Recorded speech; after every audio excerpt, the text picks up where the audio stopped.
Hello, everybody. I'm JD Lopez, the host of Left Hand Right Brain. It's a free-flowing, wide-ranging conversation that I have with artists doing interesting and creative things here in Denver and beyond. We talk about their personal stories, break down their creative process, and what motivates them. Spoiler alert, it's mostly spite. We talk about all these things and more while kicking back, cracking wise, and always having a good time. You can find old episodes and everything you need to know at lefthandrightbrainpod.com.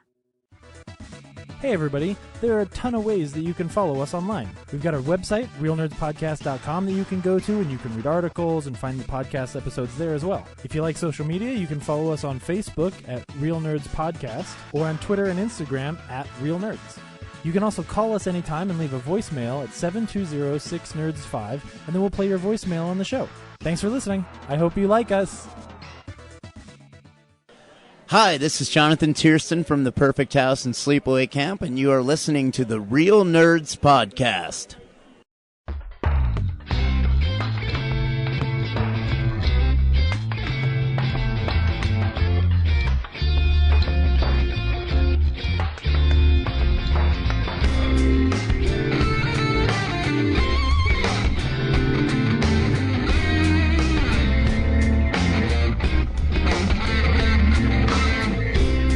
This is Real Nerds Podcast. We've been voted one of the top 10 nerdtastic podcasts by Denver Westward. And we are also unofficially the official podcast of Denver Pop Culture Con 2020 and beyond. I'm Ryan. With me is... When are we going to be officially the podcast of Denver Pop Culture Con? We have to be it's officially. It's been 9 years. And there's no other podcast there. Yeah. We have to be. I feel like we've earned it. We are officially the podcast of Denver Pop Culture Con 2020. With me is... Brad. And... Corinne. Yay! And... Zach. Boo. Yeah. Throw him out of here. Throw him out of his own house. Kellen, take his seat. Every week we go I see approve of that change. Fuck up. And? Leg. Okay. And leg. Every week we go see a new movie and we podcast our experience of the world. This week we saw The Hunt, the most controversial movie ever. Well, I didn't see it. Yeah. Yeah. So get out. So you can Get out. Get out. We will tell you if you should see the film or not, play the trailer, and then spoil it. We also talk about movies we've been seeing, movies that are coming out, movie news. And so I got a new car, and I work so much that brag. I have to, yeah. It sucks. No, I mean, it's really nice to have it, but at the same time, you're like, oh man, I haven't had a car payment for 2.5 years. But anyways, so because I've worked so much, I haven't really been able to mess around with it. So I hooked up my iPhone to it, and it has Apple Play, and it's like the coolest thing ever. And when I drive, so like when you sent the text message, Siri comes on. She said, "Would you like to hear the message from Brad?" I said, "Okay." Here, That's awesome. Bitch. They program bitch into it? That's yeah, awesome. Yeah, that's awesome. I'm going to text you bad words on the way You home. should. And then Kellen will get to hear him. Yeah. He laughed. Fuck you, Kellen. And it'll be in a sweet English accent. Yeah. She's English right now. I might change her to Irish soon. She was Australian for about 6 months. I have an Irish Siri. Yeah. It's pretty funny. Yeah. He keeps saying car park instead of parking lot. Well, I think it's weird that I see my wife does the guy as well. It's kind of weird.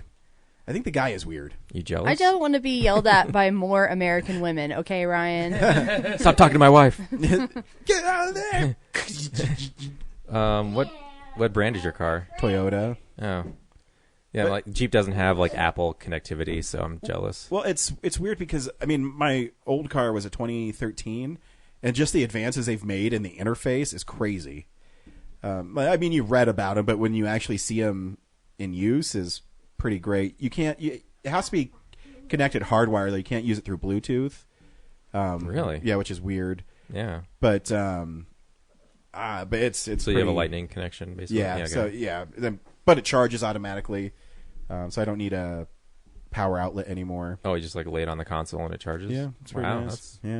That's pretty sweet. nice. I've never had a car this fancy before. Tells me when I need to stop driving. I know. When I went from my 2005 Jeep Cherokee to 2016, I was like, "Am I in a spaceship?" I know, right? Look at all this fancy technology, and then I sat in a Tesla, and yeah, it's like there's no knobs. It's just this screen. It's crazy. The Teslas, though, so in Idaho Springs, they put like this huge Tesla charging station behind Come and Go, and so we get Teslas all the time. Yeah, I know. And You are in gum. and there's this guy that. So has everyone seen the South Park episode where they're driving Priuses and they're like, thanks, Bye. But No. that's all I think about when I see these Tesla people, because I was at the school helping the kids in the crosswalk the other day, and this Tesla came driving up and it said gas free. I said, not really, but okay. Thanks. That was this vanity plate, was gas free. We'd have a lot of Teslas donating to the stations, and I was just like, this futuristic car is freaking me out right now. Like, it's like just so sleek. And here's the ironic part of Teslas: if they get in an accident on the highway, I have to call hazmat because they have lithium batteries and all this other stuff in it. So it costs a lot of money and a lot of resources. So they're not like, I appreciate the effort. Yeah. We're trying to evolve. But yeah. I mean, they're nice cars. Baby It's steps. funny. I was when they put that up there, I was like, who the hell is going to come up here and park them? And I was talking to the manager of Come and Go, Jocelyn, and she said last month they had 397 Teslas parked there in charge. Wow. So I wonder if Tesla tells you where their stations are. Yeah, they do. I was going to say they have to. Oh, yeah. It's probably in the I mean, GPS you have to map on the have. I mean, dashboard. because they can't use gas, so they have to have supercharging stations along those like big interstates like that. But they only charge. How long does a charge last? It can't last that long. I think it's like 8 hours. 8 hours? Yeah, Probably they- depends on the model. I think it also takes like 8 hours to charge it, too. So Wow. Not the superchargers. I think that's like 30 minutes. Oh, yeah, like- an hour maybe. So do you think it takes more energy to charge the Teslas than it does to actually use gas? I think it probably does. It takes longer, that's for sure. I mean, But I know that was like their pitch whenever they put it in. They were like, people could like go and charge their cars, and then they could go walk around downtown and go visit, Bojos and go buy stuff. And it's like it'll be an economic draw for the city. I mean, it is. I mean, Maybe. they spent a lot of money on it. I know that. but I think they're still, the charging station is still getting energy from a gas power plant. Exactly. So, That's what I mean. It's like, but still, like, you think about how many cars there are constantly in use. Like, it's still better than there's sanitizer, buddy. using a bunch of gas for I guess. just mobilizing a human body. Yeah, I just think it's interesting. But yeah, I mean, it seems to be working. Yeah. I mean, that's a major corridor right there. It So is, anybody yeah. driving through who's on a road trip, they'll probably charge their car. It's because you don't. I mean, I see Teslas more now than I did when I first started being a cop. But I see them all the time now, and I don't know if I see them now more because of the charging station. It's probably because of the charging station. But I didn't know there were so many of them. Yeah, if they made them cheaper, like, they would overtake gas cars. Again, there's not that many charging stations right now, so they kind of have to go where there are ones. Yeah. It's like a 6-hour drive from there to Grand Junction, or Yeah. Give it time though. Glenwood Springs, Give it so- time, it'll expand though. Well, Glenwood Springs. Well, is, sure. I think But it's 2 not like hours. gas What stations am I where you thinking just of? any exit on Grand the Junction highway. South, right? Yeah. What's the one on the west side, like right before you change states? Whatever. Yeah. Alamosa? I don't know. Is he flipping you off? Maybe. What's your bat fever, was. buddy?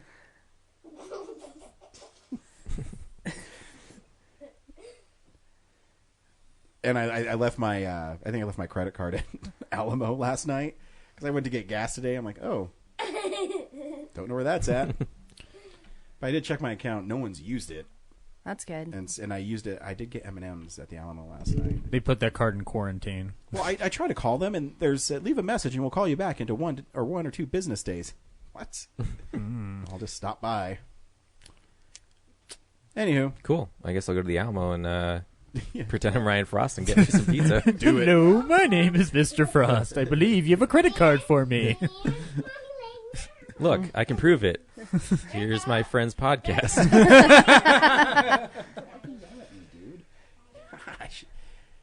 it's like yelling right in my ear. Kids. Well, Ryan, Yeah. before we go around town with Brad, I have an announcement. I was going to get to that, but first let's talk about me some more. So what I don't get is, Corinne, are you sick? Do you have the coronavirus? I don't have the coronavirus. How do you know? Because I don't have a fever. Did you test for it? No. That's what Rudy Gobert for the freaking Jazz thought. Now he's infected the whole NBA and everybody else. If I get the coronavirus. Anyways, what's up, Corinne?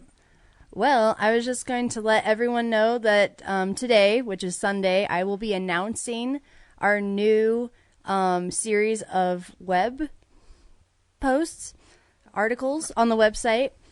And I'm going to announce that we are doing Movie Madness. Ooh. Because there's no March Madness this year. Yeah. So kind of have to do something. Yeah. Oh, poor Kansas. Shut up. We're going to be national champions, so suck it. Well, not really, because they're not going to have a tournament, and then next year they're probably going to get suspended. That's all they're talking about on sports radio right now, about how great of a team they are, and then next year they're probably going to get suspended with Louisville. Oh, Well, we don't poor know yet. Kansas. We don't know. Anyway, so Guess you can cheat to win.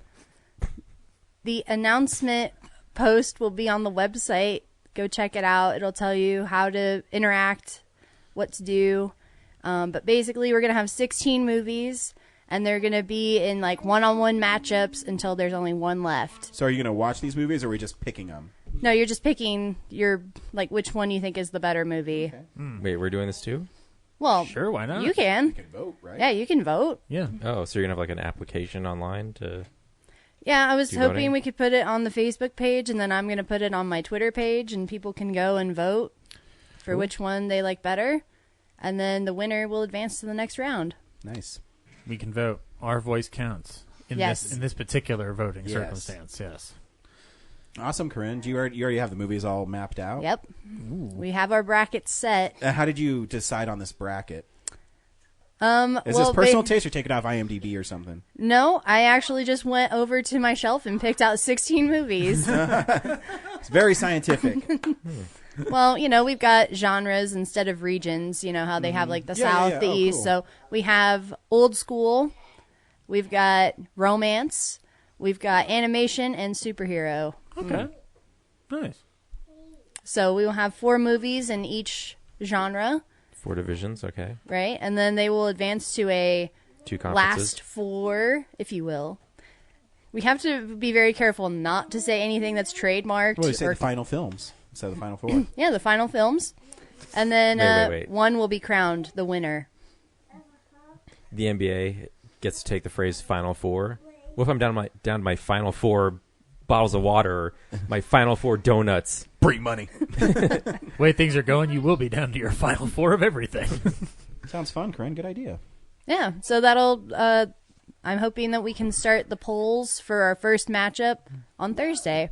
Sounds So good. basically, there will be one matchup a day. People can go vote, and then we should have our champion crowned around April 2nd. Nice. Cool.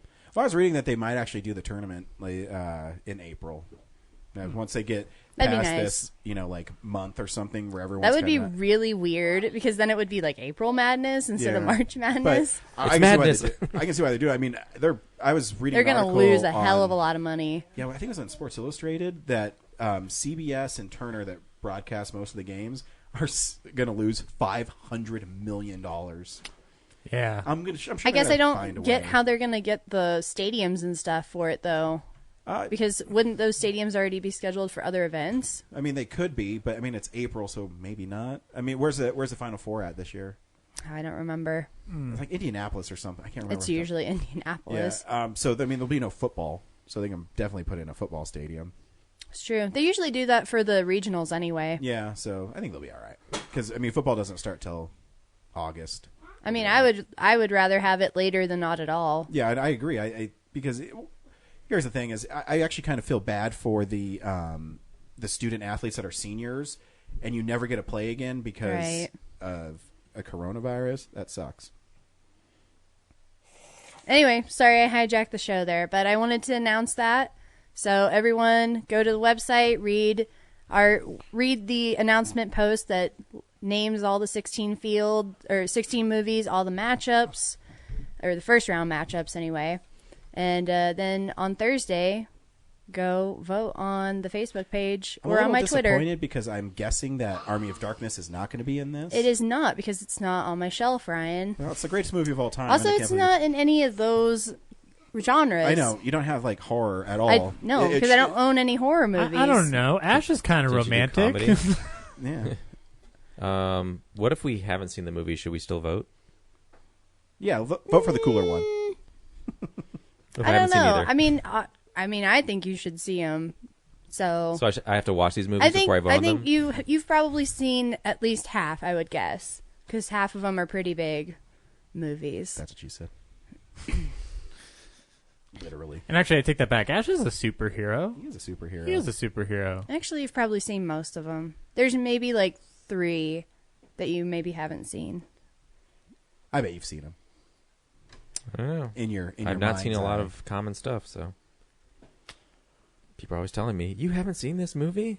You haven't seen what? Sorry, I haven't watched every movie ever. You just reply by going like, in "Yeah, I have a life." 37 years. Well, Brad, have you seen Casablanca? I have seen Casablanca. Okay, there you go. You've seen at least one. All right. All right, there you go. So you Sneak could just preview. vote Casablanca all the way through. Yeah. Actually, I absolutely agree with that. 100%. That is our 1 seed in the old school category. Okay. Fair. I'm not going to vote for it just to tank the You statistics. want the upset to win? I'm just going to troll the whole contest. Do it. It's going to be interesting. Everyone's I'm voting curious, for this one. I'm voting for this one. I'm curious to see which one's going to end up winning the whole thing. Fun. Cool. Thanks, Corinne. Got to do something. Zach, make sure the bathroom is clean. Yes, I will. Thank you. I got some notes here. Out of town, parents, and make sure Zach gets busy. Shh.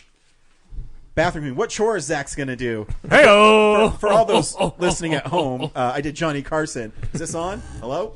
He's been dead for 25 years. Specifically, Hello? Karnak the Yeah. Magnificent. Has it been 25 years since Carson's passed away? Oh, 2003?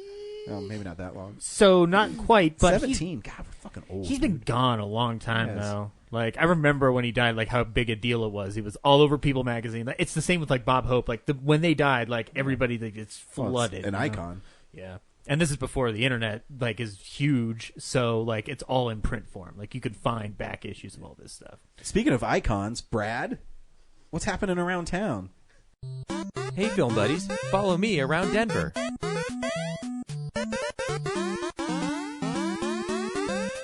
Not much. Most things are closed. Oh, that's right. Yeah, so that's what's going on around town. Nice. I guess we should just go right into movie news because that's kind of the biggest stuff going on this week. Yeah. Unspool that reel. It's real news.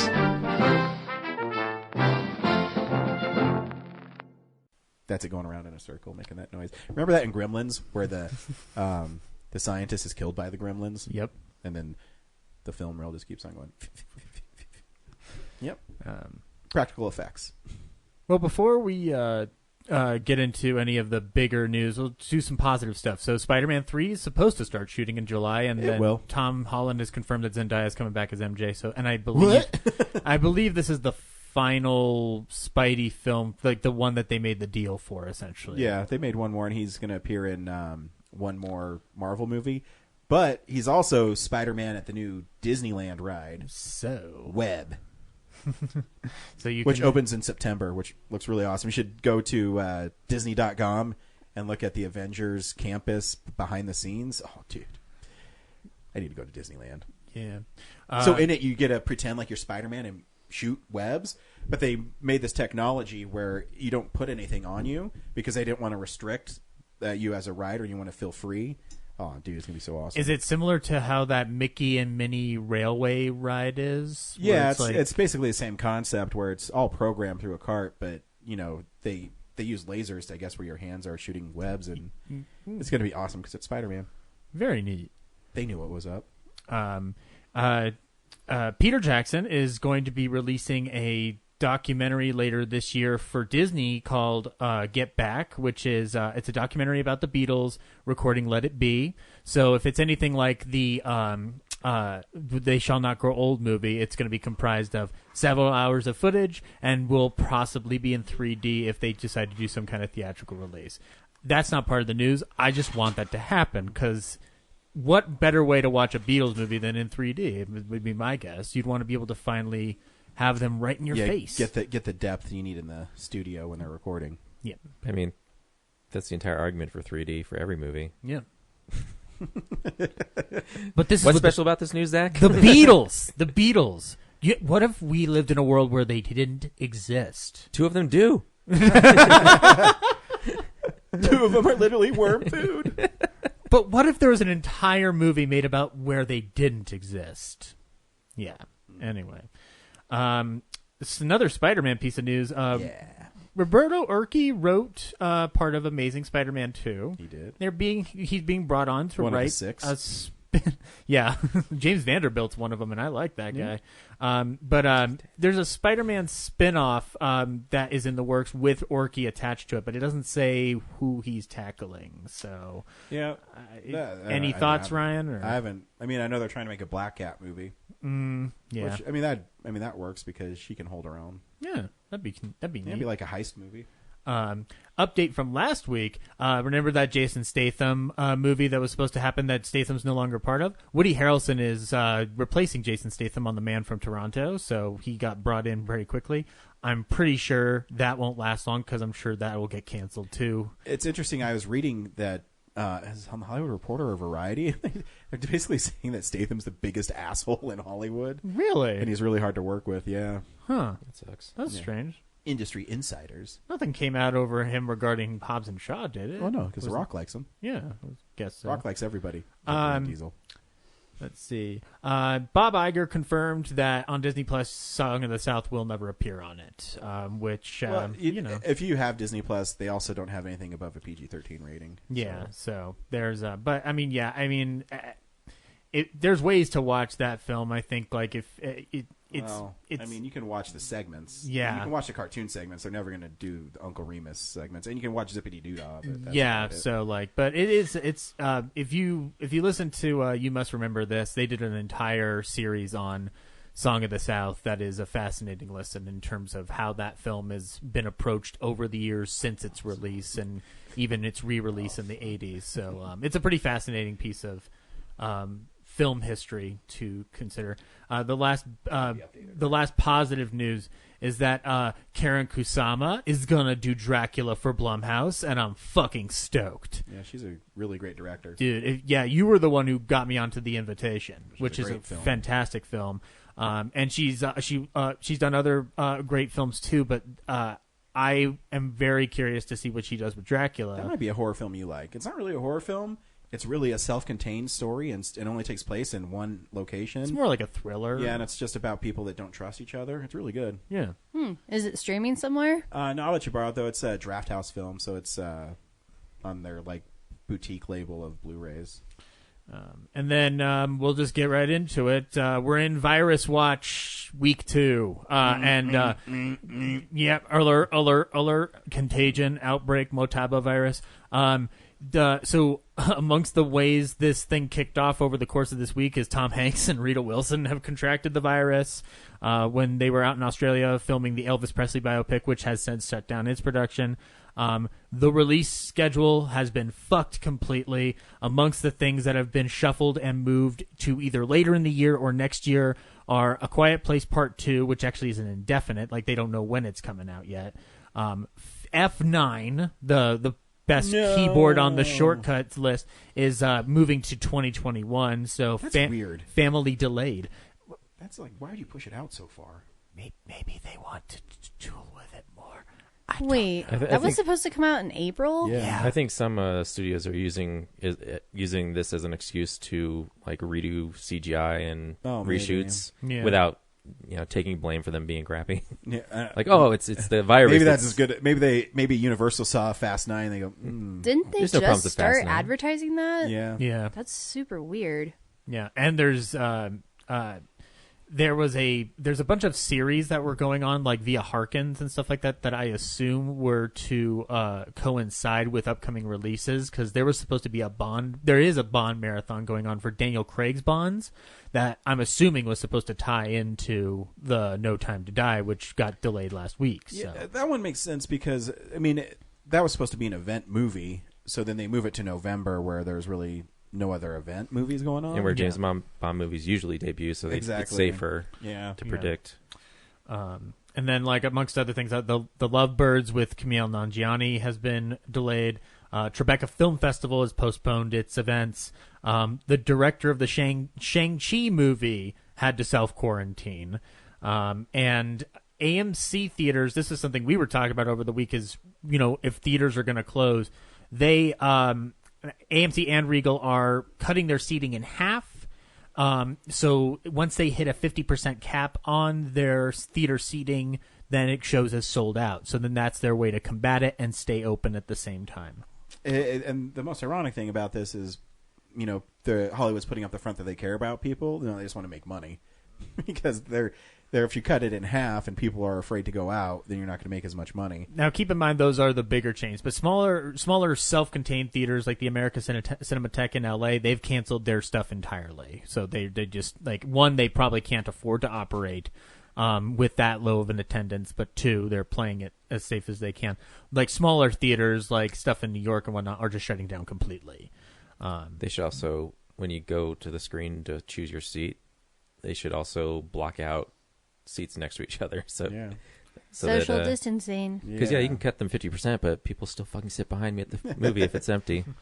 And then other film shoots as well have been shut down. Amongst them, Stranger Things and the majority of the Netflix slate.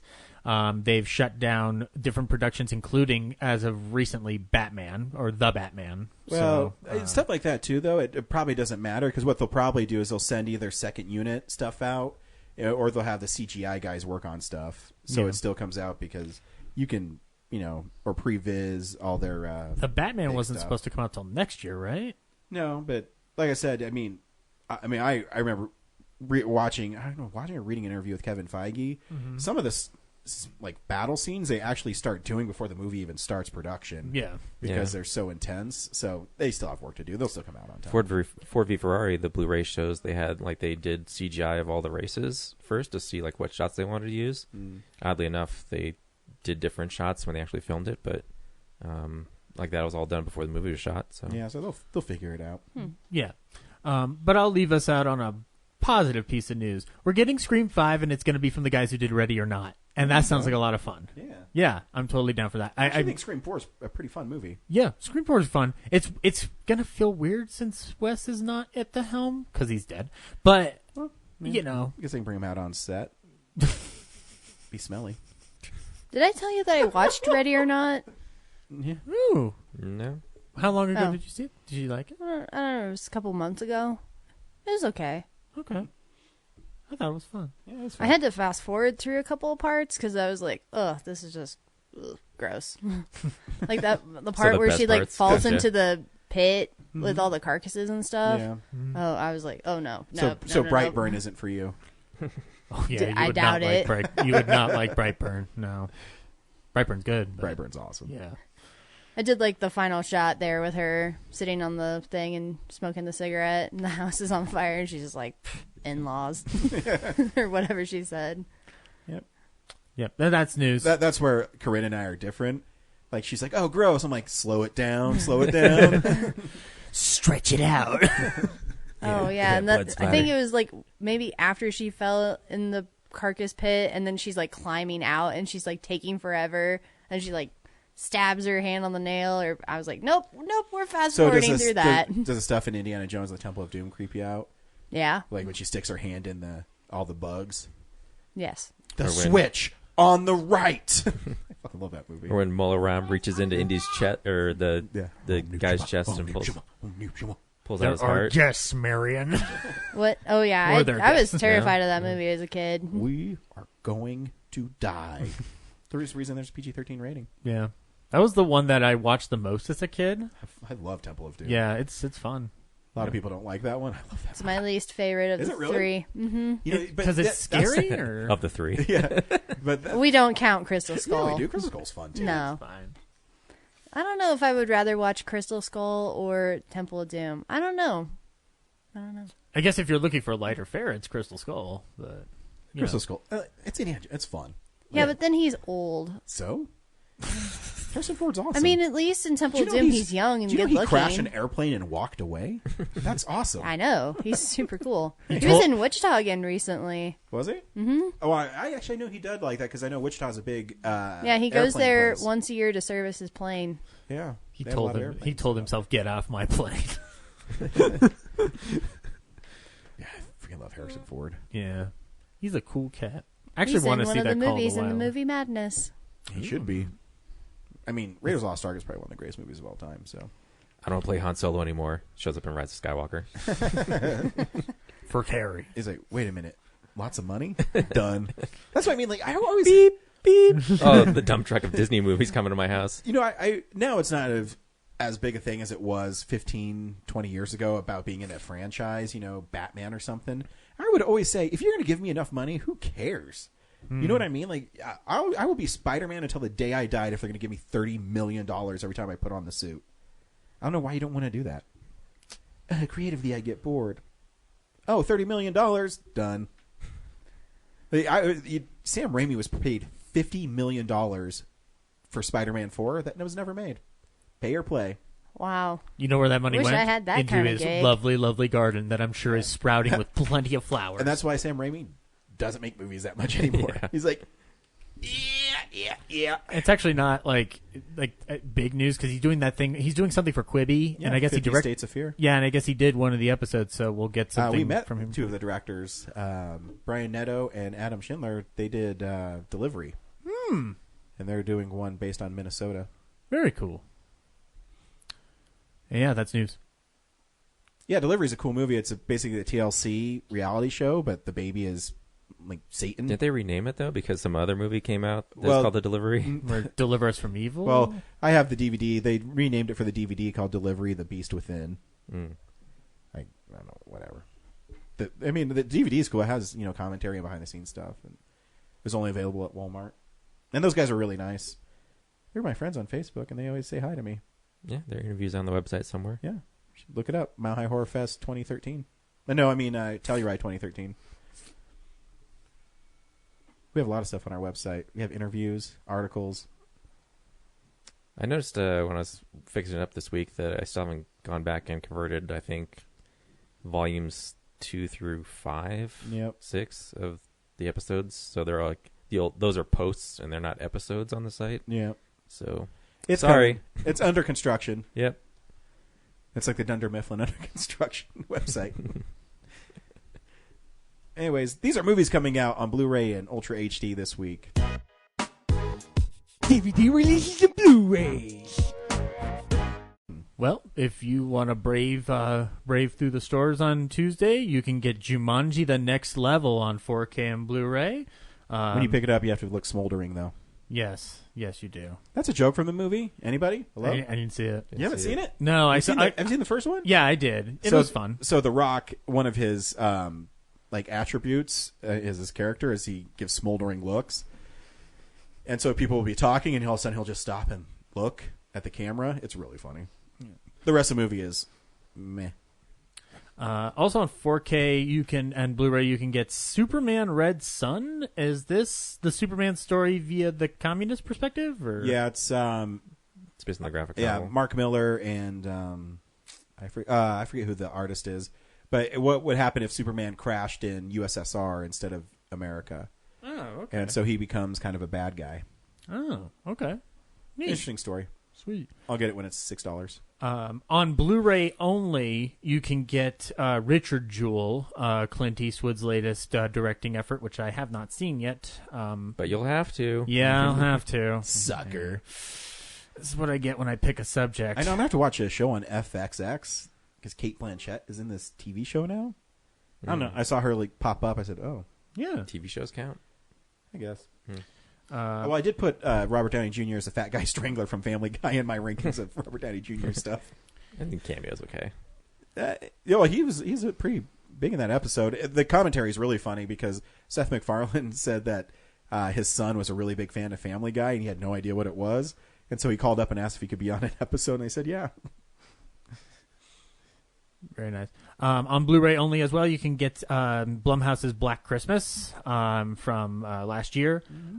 Sleigh Bells. Yep. You can find that episode on realnerdspodcast.com. Find it, listen to it, hear what we thought of it. Best Buy is putting out exclusive steelbooks of Casino Royale, Skyfall, Spectre, and Quantum of Solace. That's this week? I already saw them in stores. Really? Mm-hmm. Well, it's here on Blu-ray.com. I got so the old maybe ones. I didn't get Spectre, though. Is the Spectre one cooler now? The art for this one is just, it's a steelbook, but it's basically the poster art. Poster art. Because my last one, the Casino Royale one's awesome. Yeah, I got that. It's like playing cards. And even, I think the Quantum of Solace was the coolest one. Yeah, is that the coolest one? I can't remember. Quantum of Solace? Yeah. It's just like a green... Oh, maybe Casino Royale is the coolest one. Yeah. I can't remember now. Skyfall... God, what's the Skyfall one? Skyfall one was cool, but I missed out on it. I just forget what the cover art looked like, though. But the Spectre one is just the spider logo with the bullet hole in it. Oh, no, I do have the Skyfall one. The Spectre one's just the... Because I actually like the original key art for it, because it's, him with the skull behind him for Skyfall, or Spectre, I think. The only thing I remember about Skyfall is Adele wrote that song in like 15 minutes. Yeah. It's like, you can kind of tell. Skyfall's awesome, though. It's an Oscar-winning song. That is an Oscar-winning song. It's a wonderful song. Warner awesome. Warner Archive is putting out Tom and Jerry Golden Collection Volume 1. I already have that. You do? Yeah. Why are they backed up on here then? Well, no, it's not backed up. They're just re-releasing it. Okay. So the original one is out of print, but they're putting it back out. Right. Okay. Right on. A great set. I freaking love Warner Archives cartoons. If you can't tell from my top 19 Blu-rays of 2019, there's already 2 of them on there from Warner Archives. Give me Daffy 101, please. Yep. Huh? Did you bring your Blu-ray? I forgot. Terrence Malick's latest film, A Hidden Life, which is supposed to be really good. I want to check it out. It's coming out on Blu-ray only. And that was a Searchlight production, so Disney's putting zero effort into releasing it. Scream Factory is putting out Universal Horror Collection Volume 4. This will consist of a Boris Karloff film, Night Key, the movie Night Monster, The Climax, and House of Horrors. The Climax is the only one I've heard of. So, yeah, go check them out. Those Universal Horror Collections, they're really cool, and if you don't get them, they can't put out more. So please get them. Kino Lorber is putting out Cannibal Apocalypse with John Saxon. Lobor, the destructive Kino monster. Oh, that's right. You don't like the fact that I mess that up all the time. I don't think Kino Lorber likes the fact that you messed it up. I'm going to Google Kino Lorber. Oh, I can't find those Blu-rays. Kino Lorber is putting out Cannibal Apocalypse from 1980 with John Saxon. I've never seen this. Ryan, have you seen this? No, he's in Nightmare on Elm Street. Of course he is. And Nightmare on Elm Street 3. And New Nightmare. He is. He's in a lot of Nightmare movies. Warner Archive is putting out a Gregory Peck movie called The Stalking Moon. It also has Eva Marie Saint from North by Northwest. So 2 good-looking people. Yeah. Why don't you see how lovely they do look? That company's whose name I can't pronounce correctly is also putting out Man in the Shadow with Orson Welles and Jeff Chandler, so you can check that out. Orson Welles made other movies? Yeah, he was an actor before he was really a director, so he might be the subject of my next series after Shamley's done. That sounds really boring. No, it'll actually be pretty interesting. At least it'll be short. Yeah, he died. Actually, it might be just as long because for all the projects that he did complete, there's a bunch that he didn't complete that are fascinating to discuss. And then I'll wait for the Transformers episode. That's right, I would have to do that. Oh my God, I'll have to watch that movie again. Now, I know he's in a version of Jane Eyre. Did he direct that, or did he just star in it? I don't remember, but I would assume he didn't direct it. Okay. I just, yeah. Because that is a beautiful movie, and he's actually a really good Mr. Rochester. You know what? I'm going to go out on a limb and say he didn't because that would have been one of the projects he would have done for money to get financing for other projects or just to stay afloat because he was constantly out of work because he was blacklisted by an evil media mogul. And then last but not least is Criterion's putting out Spike Lee's Bamboozled from 2000. It's a very good film that got overlooked when it got released. You should check it out. And that is Blu-rays, unless I missed anything. I don't think I did. Cool. Yeah. We watch movies throughout the week in a segment that we all call Movies You've Been Watching. So, yeah, this is the stuff we've been watching. That's an old radio trick. I've been listening to Irene Dunn and Cary Grant from doing a performance of The Awful Truth on the radio. On the Lux Radio Theater. Yeah. You can find that on the Criterion release of The Awful Truth. Yeah. And do it that way because it sounds better than the ones that they have online because those recordings are it's awesome. not restored. Yeah. But anyway. Old school. Yeah. Corinne, what'd you watch this week? Few things. If it's a blacklist, I swear to God. I told you I'm done with the blacklist. Also, I don't think they're back from hiatus yet. I'll just start it off. I saw Emma last week. Period. It's Emma, period. I'm just saying Emma. Well, I mean, I'm just trying to differentiate the two. Whatever. Well, actually, I did watch the 90s version as well. Oh, so now I'm fucking confused because you didn't put a period at the end of the new one. So I watched both of them, and Hey, Brad, she called you an idiot on Twitter. How does that make you feel? About what? About how you don't understand Jane Austen. Oh, I'm fine with it. Did not hurt me in the slightest. I will say, at least I watched some Jane Austen. Yeah. Unlike other people. I'm like, I can use my Alamo season pass for this, or... Now, the new one, it looks really nice, but I don't know how I feel about it. So why is this one not good compared to the other, the one with Gwyneth Paltrow? Well, first of all, seen that one. The one with Gwyneth Paltrow has Jeremy Northam in it, and Jeremy Northam is hot. Oh, fuck yeah. What does he play? I don't remember that movie. Oh, he's probably... I think I like his Mr. Knightley the best out of all of them. And this guy who plays it in the new one, he's just not good looking enough. That's what I was thinking. I'm like, I was going to see it, but I was like, this dude is just not hot enough to be in this movie. He's not. I mean, especially because like Mr. Knightley is supposed to be 16 years older than Emma. So, I mean, you really have to have like some kind of like Who's your incentive. Who's your perfect Mr. Knightley then? Jeremy Northam. Yep.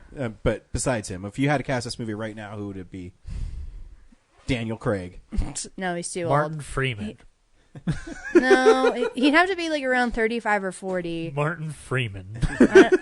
How old is Tom Hiddleston? He's like 40, right? No, I think he's like 33.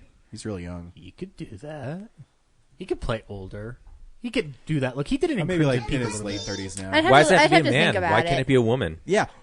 Idea. Gender bent Emma. I like that. Rosamund Pike as Mr. Knightley. Do like they did with Peter Pan. Just it's still a male character but played by a woman. Mary Martin from the grave. That'd be weird.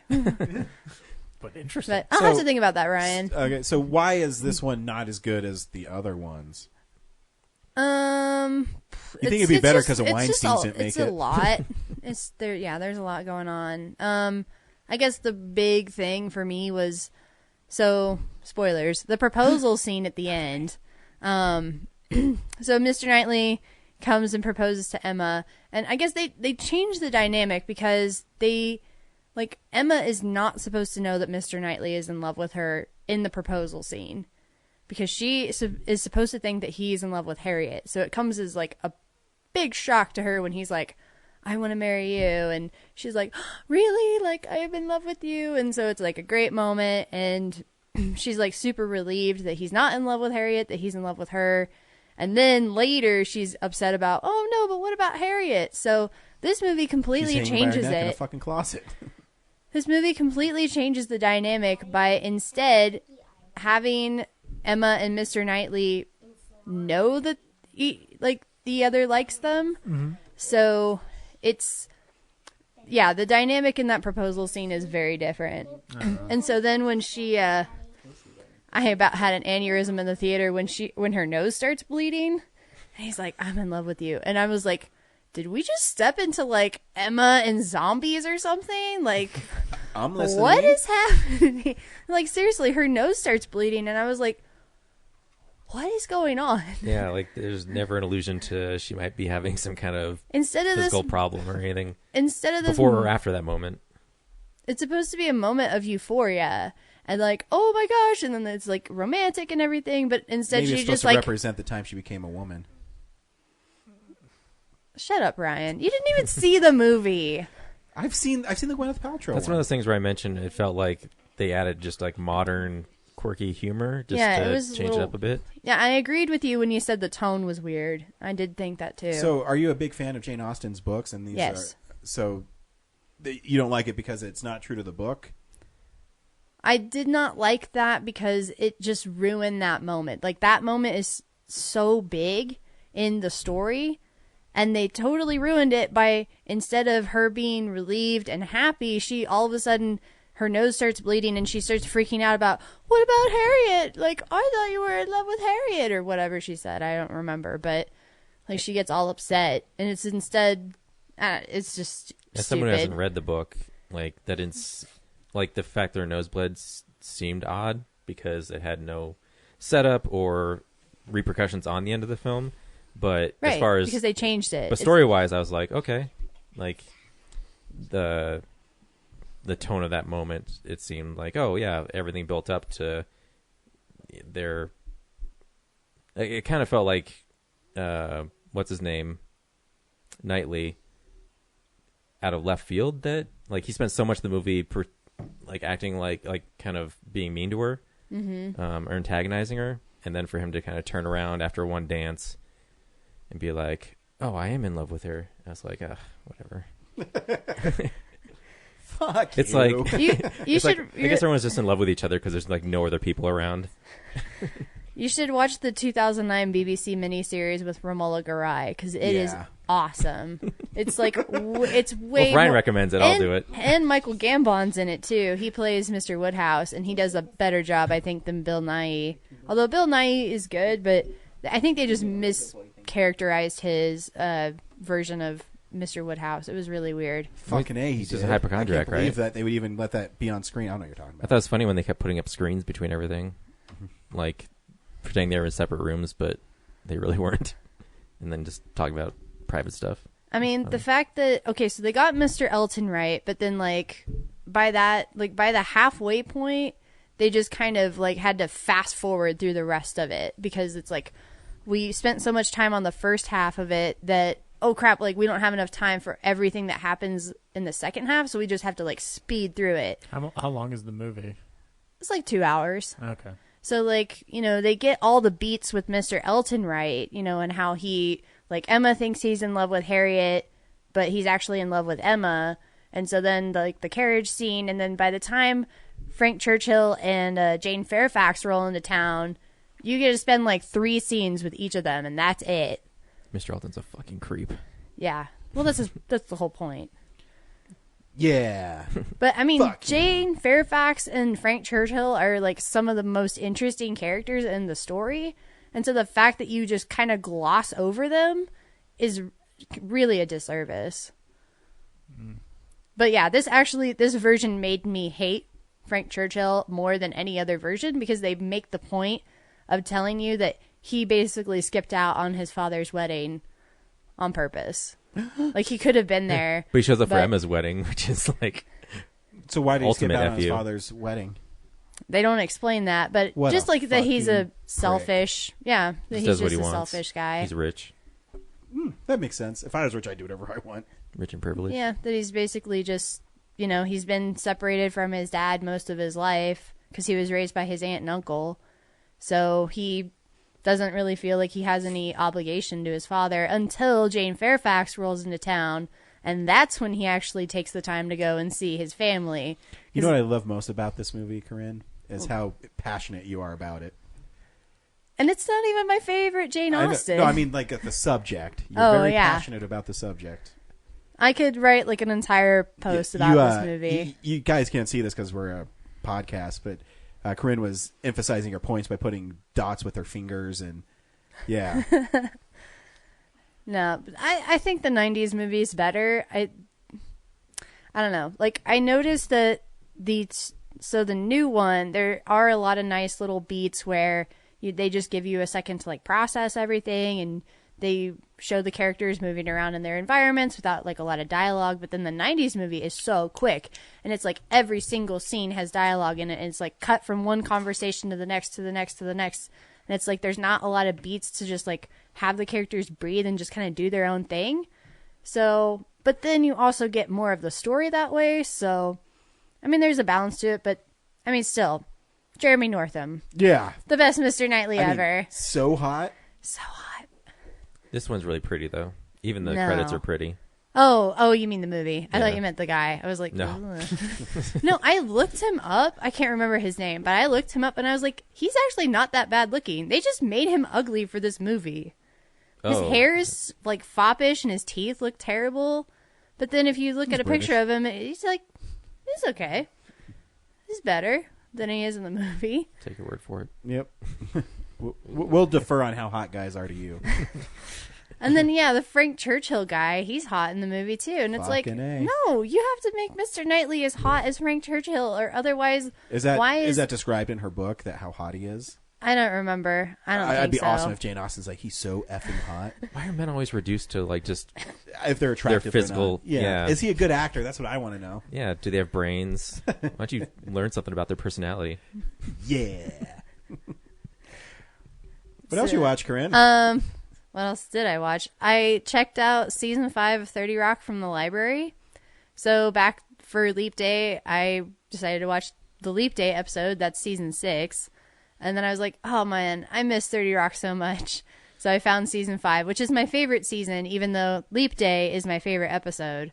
But I found season 5, and so binge watched that. And now the libraries are closed, so I won't be able to return it for a while. And I'm like, that's not a bad thing. Just keep it. Say I lost it. Here's your $2. Don't they waive late fees, right? Oh yeah, They waive late fees, but there is still a collection thing for it. But they say, like, if you lost it and you report it, this is the collection fee to pay for it. So just return your library stuff, folks. I'm not going to claim it's lost because it's not. It's sitting on my DVD player at home. So. And also, you can probably find season 5 of 30 Rock at like a thrift store for like $5. So.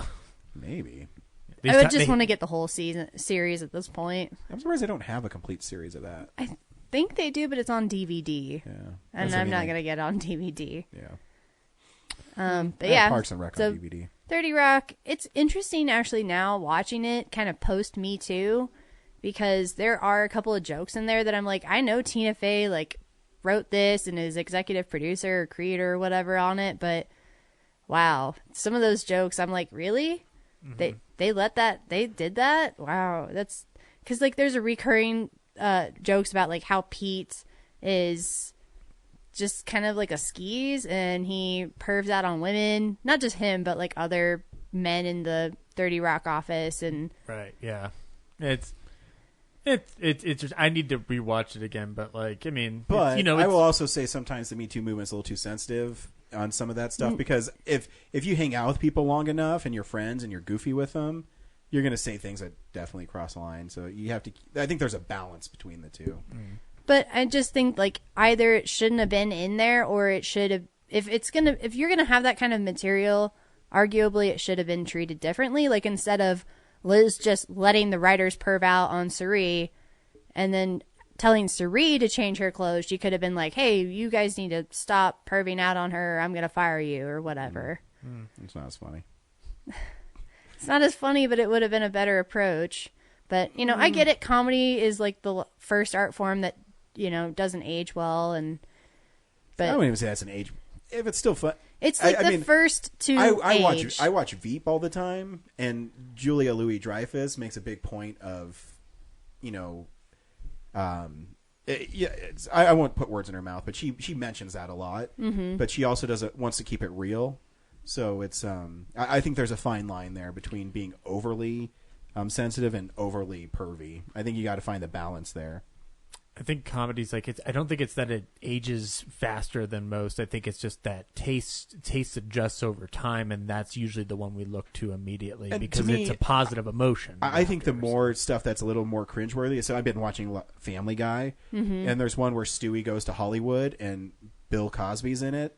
And you go, oh, this is rough. Yeah, because they're playing him for a joke, and it's hard to look past what he's done. Mm-hmm. Much like I love the Naked Gun movies, but O.J. Simpson's in them, and you go, oh. There's Simpsons episodes early on because they were competing with the Cosby Show at the time, and there's a lot of Cosby jokes in that movie about how Cosby's the #1 show, and they're like neck and neck with it to beat it in the ratings. And there's a whole episode, the Soapbox Derby episode, when Homer goes to the Fatherhood Institute, they give him a copy of Fatherhood by Bill Cosby as his reference guide. Yeah, that stuff's tough, man. Yeah. Because it's hard to differentiate the two. It just generally has the attitude of like boys will be boys, and like you can't change their behavior, so just like deal with it kind of thing, which is the wrong attitude to have in real life. I mean, I was watching The Burning. It's a horror film, and for one of my article series I do on our thing called The Scream Factory Crypt, and in it there's a commentary with the director, and this Blu-ray came out in 20 well, it was 12. It's way before and they talk about how great Harvey Weinstein is in the commentary. You go, ugh. Yeah, because this was one of their earliest efforts. It was their first theatrical film. Yeah. And how great they are and how they helped them get. You just go, man, just ruin everything. There is a Harvey Weinstein casting couch joke where Jenna says something about like, I have refused sex with Harvey Weinstein no fewer than 3 times out of 5. Yeah, and you go, wow. The crazy thing when you see stuff and they like had that, another one that was like a Bill Cosby like joke too about the same thing. Because even Family Guy has jokes about Kevin Spacey inappropriately touching men, and before all this came out, so it just shows that people knew about it. Yeah, and that's just Seth MacFarlane has never been afraid to. Oh no, he doesn't care to call that out. Yeah, he did it at the Oscars with Weinstein. Yeah, like he flat out like just said it out loud, and then 5 years later, it just like I mean for anything with that comedy is backwards on like a few years back in terms of its attitudes, it also can find ways to be ahead of itself. So it's a mixed bag, unfortunately. But I mean, I need to rewatch 30 Rock, but I remember loving it. It's still really good. Their attitude towards Suri always kind of bugged me, but I was just like, whatever. That's not the reason I'm watching the show, but Yep, live and learn.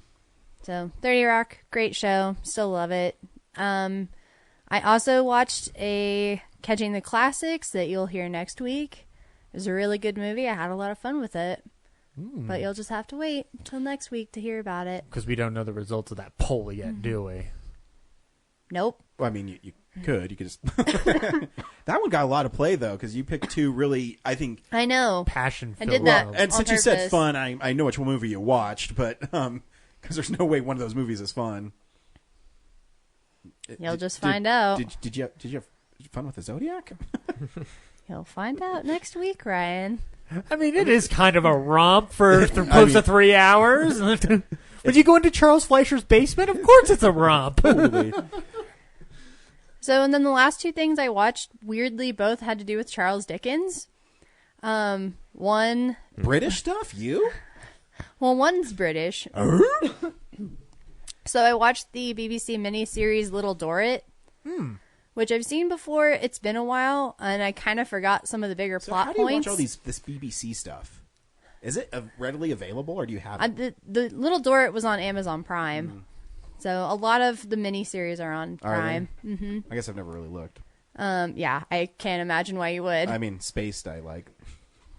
But yeah, Little Dorrit is great. So the basic premise is that this family, the father is in a debtor's prison called the Marshalsea, and he has 3 kids. His youngest daughter is called Little Dorrit, and her name's Amy, and so she's like going out into the world and trying to get a job and support her family so she can get her father out of prison eventually.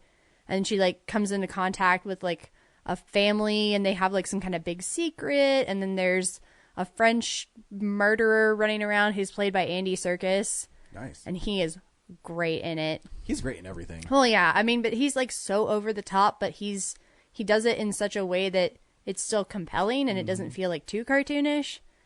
But yeah, there's a lot of drama and symbolic like house collapsing stuff at the end, but it's a really interesting story.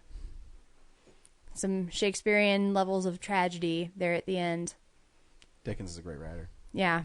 Oh, long writer. That's why I like watching the miniseries rather than actually reading it. So, because then you don't have to read like a 700-page book. You just watch an 8-hour miniseries. True. So, and then the other thing I watched was Oliver and Company. Yeah. Excellent choice. Yeah. Is that your favorite Disney movie? Yes. Of the animated Yeah, I mean like not Pixar. Yeah, I mean like I guess I call it Disney animation movie. Yeah. Yes. I watched it a lot when I was a kid and hadn't seen it much recently, but it's almost too short. I think it needs to be a little bit longer. Well, it's at the end of like the old guard, the Dark Ages. So they're just trying to get. Yeah, but it's one of those movies I think that gets a bad rap, but it's really fun. And there's nothing wrong with just having a fun movie. Robin Hood gets a really bad rap too, but I think Robin Hood. I mean, that's the first Disney movie I really remember enjoying. Huh. I've heard a lot of people actually love that movie, so I don't know where that's coming from. Yeah, well, I think it's more critic driven because I've had Oliver and Company pop up on my friends watching it a lot lately too. Huh. More people rediscovering because it's on Disney Plus. There's stuff like that, like Robin Hood, Great Mouse Detective, Oliver and Company. Like they're the Dark Age ones. They're the in betweeners, but yet they're they have an audience because those are the ones that are they're really accessible. Yeah. I mean, really, the only one I don't like from that time is the Black Cauldron. I think it's just boring. I have to rewatch that one. That's been a while. Yeah. And Little Mermaid comes out right after Oliver and Company, so they didn't even put it on home video until like '95. Really? Yeah. Oh. Yeah, that's how I watched it, I guess. I remember seeing it. They on did video. a re-release of it in theaters, which is how '95. I saw it. Yeah, and then that's when they really But yeah, it came out to theaters, and then like shortly after Little Mermaid came out, and they didn't put a home video out for it yet. So then Beauty and the Beast and Aladdin, and so they just this little thing's gonna sit over here until '95. Little we'll knowing back to it. Their greatest effort, the Great Mouse Detective of that era. I love it. That opening number, Once Upon a Time in New York City, where Oliver's like in the box of kittens and like all the other kittens get adopted and he just gets left in the rain. And it's like, oh my gosh, this movie's so depressing. But it's okay. Then it brings it back. It's okay, though, because Billy Joel... Holy shit, that movie is so dark. I forgot how menacing Sykes is. Like, I think he's underrated as a Disney villain. Like, almost chokes Fagin, and those dogs, like, almost kill Dodger, and... Then he gets killed by a subway. Yeah, that's which... pretty dark. That whole, gruesome. like, last chase or whatever, like, that is just kind of ridiculous. And just rewatching it, I'm like, I know this is a cartoon, but even for a cartoon, this is cartoonish. Like, a car just drives down into a subway and then just drives on the subway tracks. It was just weird. And then dogs and cats talk, but whatever. Yeah. but the taxi cab. Yeah, but they're talking to each other and they're not talking to the humans, so it's different. I mean, a Chihuahua sounds like Cheech Marin. Things happen, man. Yeah, they, oh my gosh, Tito, I forgot how much he's in that movie. But yeah, he's still pretty funny, though. Yeah. Can't go wrong with Marin. If this is torture, chain me to the wall. I remember that must have been like right before some movie I watched all the time because I remember a lot of the lines from the movie from the trailer on some cassette that I watched. Weird. Yeah. Anyway, that's what I've been watching. Brad? Oh, I have so many things, you guys. We're going to be here all day. Woo! No, I'm just kidding. I rewatched Any Given Sunday, which I remember being okay. Run the ball.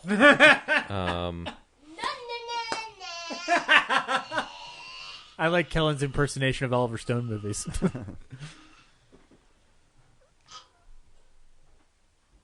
Are you done? Okay.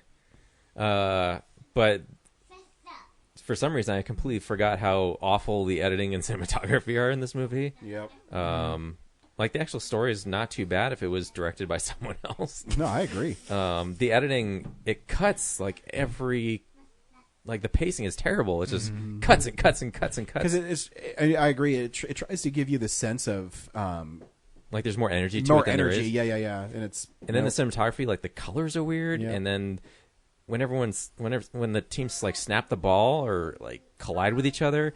the focus blurs, and it's like just adding more where there doesn't need to be any.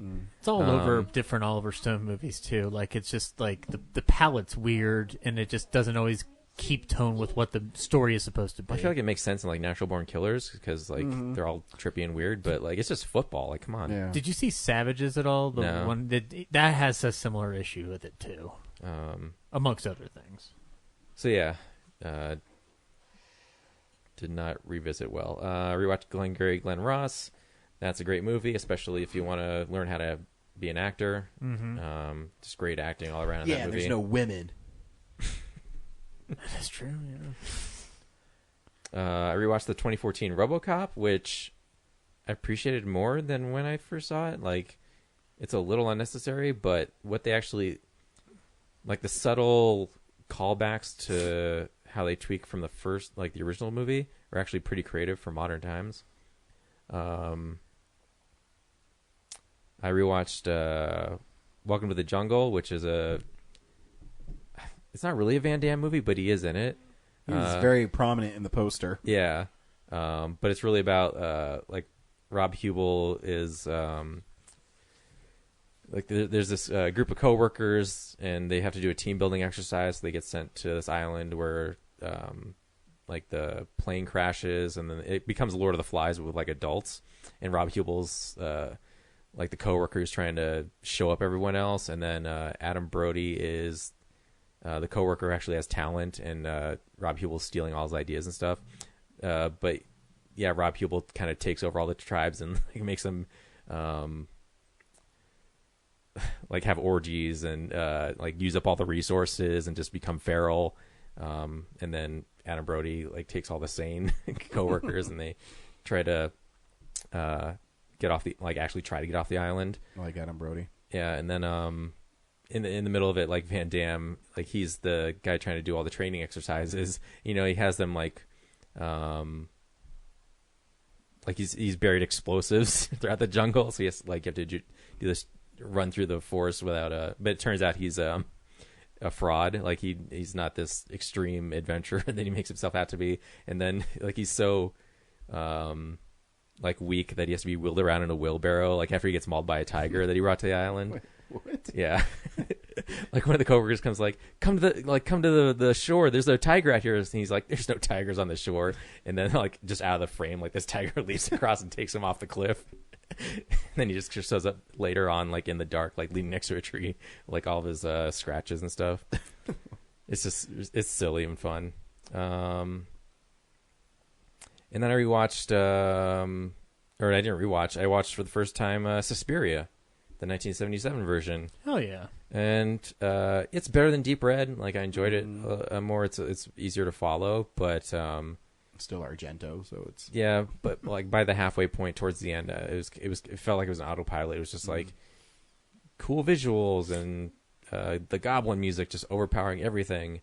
And then she's just wandering around, just being assaulted by demonic stuff. So witchcraft. So, and I already knew about the witchcraft stuff, so I wasn't, like, surprised by anything. Yeah, there wasn't any twist to it for me. So, but yeah, visually it's really a feast for the eyes. But but also the acting, it felt like I was watching The Room. Like, just the delivery of lines. It's funny. You've basically described every Argento movie there is. So, yeah. So The Room isn't so different in the acting category than I've known it to be. So that's what I watched this week. Zach? I'll jump off of Brad because I went. Cliff, come back! Don't do it, Zach. I went with him to Suspiria. I had not seen Suspiria in a long ass time because the last time I saw it was, like, on DVD once. I am not an Argento guy. But I respect Argento. And rewatching Suspiria, I had a blast with it. Like, it is, as Brad said, is a feast for the eyes. I forgot how oddly hypnotic Goblin's score is. I mean, and I forgot Joan Bennett's in the movie. Like, I do not think Suspiria when I think Joan Bennett. And, you know, clearly I watched the movie. Who's Joan Bennett? She's the head of the school, and she was a classic Golden Age actress. She was in a movie with Cary Grant. That's right. But I will say that, like, the feeling I got from it this time around, because the first time I saw it, I was just like, oh, it's a you know, over the top violent Italian horror movie. And when I watched it this time, I was just like, it's kind of operating the way a Guillermo del Toro movie does sometimes, where it's like a fairy tale or a dark dream happening around you. So I really appreciated being able to watch it on a big screen and seeing what they did to clean it up, because the DVD version I saw years ago was not that great looking, and the sound was pretty awesome. I think they may have had it up way too high at the theater by just a titch. Yeah, well, but the host. What's a titch? I don't know, just a titch, like tish. A touch. Yeah, touch. Yeah. Is that a word? I'm just trying to learn new things. Yeah, it's a word. Learn something new today. Sure. But the host admitted it was one of her favorites, so yeah, I think so she probably maybe she cranked it up. She has a specification for it. I know that it was a little like, I mean, I like when you calibrate the sound correctly, but I was just like, man, like this is really loud. But yeah, I mean, like, and I want to go back and rewatch some Argento, because like it's just like he's never like encapsulated me as a filmmaker, but he is so influential throughout the horror genre that it would behoove me to kind of go through. Have you ever seen his cut of Dawn of the Dead? That I have not, but I'll have to let you. I mean, I have the like Ultimate Edition. So I didn't look into it, but the UK is putting out a UHD version of Dawn of the Dead. So I assume that we'll be able to play it on our players. Well, I did look into it, and it's only the Ultra HDs are non-region. The Blu-rays are locked. Okay, so I don't know. Might be worth it anyway, just to have it. But that cut I want to see, because I've heard nothing but great things about it. So. You can always. I have the DVDs, but the DVDs, I mean, they look really good. Okay, it was done by Anchor Bay. All right, and it's really hard to find. It's like all black, and this has the zombie head on. I don't think it says Dawn of the Dead on it. It just has the head from the poster. Yeah. And actually, Anchor Bay did the Suspiria, the first release of Suspiria on DVD, and that's the one I saw. It's not that it's bad; it's just like by comparison to this 4K restoration, which is what we saw, it's just miles above. I love the cover art for the 4K where it's like the chick hanging. Oh, it's pretty dark, but I mean, it looks awesome. Yeah, no, it's actually fantastic to like. I think if you're gonna rewatch it, get it through that restoration, like you'll have a blast with it. Maybe if it drops like $10 or something. Yeah, it's cheaper than I thought it would be when I think it's only like $18, but yeah, I don't know. If you don't love the movie, it may not be worth that price. That's what for I mean. you. It's like it's Italian horror. Yeah, I always love the name. Sorry, Corinne. Giallo. No, they always have the girl who walked out in the city of blood and rage. The Cat O' Nine Tails. Yeah, they always have the funniest titles. Yeah. Is Dario Argento the one who did the version of Phantom where he's like raised by rats or something? Probably. Sounds like something he'd do. Well, he does he has a movie called Opera, which I've never seen. So maybe that's what that is. Maybe. I don't know. I don't know. Again, I'll look it up. Not Argento literate. Google machine makes me a terrible person. I did 2 fitness cinemas this week. One was very nice and brisk on Friday the 13th, where I did part 6. I'm surprised they showed that. That's awesome. No, they didn't. I did it on demand. Oh, okay. I did it on demand. They were doing Guardians of the Galaxy Volume 2, but I wanted to do a light workout. And I'm like, well, it's Friday the 13th. I've got this neat shirt on. I'm going to watch part 6 because it's the least... There's no nudity in it, and it's the violence least, isn't that bad either. Because I don't want to. It's not like I don't really care if people know what I'm watching at the gym, but I'm trying to be considerate of other people if they're like, you're nice, So I watch Friday 13th on airplanes. But part 6 is still the fucking best, man. That's my favorite. Oh, dude, it's so much fucking fun. Like, dig him up. Does he think I'm a fart head? Yes. Scream before there was Scream. And I love the soundtrack to that Friday. That has a badass soundtrack. It's not just Cooper too. Like they have that Felony song "I'm No Animal," and that's a goofy scene with them having sex to that song. It's like another 9 minutes. I'm like, that song's not 9 minutes. But yeah, I got a brisk work out of it. The one that was even more insane was I did Avatar, and I thought it was just going to be Avatar, the theatrical version. I was wrong. James Cameron's extended version was what played on the screen itself. So I ran for 2 hours and 57 minutes, and my body was tired. I still feel the way I felt about it when I first saw Avatar, where I'm like, this is fine, moving on. But I get why James stood up for it during Filmsplosion and whatnot. Like it is engrossing to watch from a visual perspective. I just feel like, by comparison, Titanic has a better script. And that's, I'm not the biggest Titanic fan in the world. but I mean, like, I enjoyed myself enough. I think I was more focused on the workout anyway. Like, I burned over 2,000 calories doing that movie. So, you know, which is probably not the smartest move in the world, but whatever. You know, you can work out as long as you want. People do, like, athletes do like 4 to 5 hours. So. Just don't die. No, exactly. I see you. Your body will tell you if you can't do it. Somebody said to me, "I see you," and I'm like, "I'm from a movie." No, I see you on the ground, dead. Get up. So yeah, Ryan loaned me MacGruber, which I hadn't watched in a long ass time, and I had a fucking blast rewatching MacGruber. Your God can't help you, but I can. Your God can't help you, but I can. You and your dick comments. I'll stop saying it. That's why I like him. I fucking love that movie. You know what? You're really coming around and winning me over. Just kidding. I still don't like you. Pod's looking pretty tight. I'll tell you, like, there are some things that will never change for me. My love of Golden Age Hollywood, my love of Jack Benny, and the sex scene in the graveyard in MacGruber will always stand the test of time as just, like, great moments in history, period. That scene's still, like... It's just still funny the way they repeat it, and they just cut back to him going...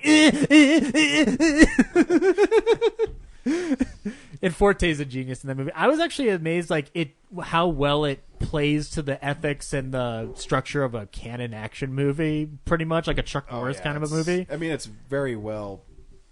knows what it's doing. Yeah, Jorma Taccone's a really talented director, and Val Kilmer's great in the movie. It's weird, like it's. I disabled it. Weak.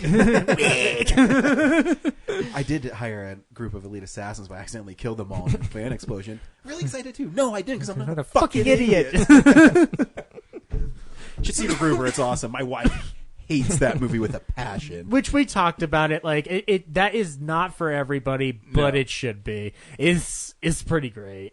In fact, it always comes up when I say, "Hey, you want to go see a movie?" And she'll always say, "It's not MacGruber, is it?" Because it came out in 2010. It's the 10th anniversary this year.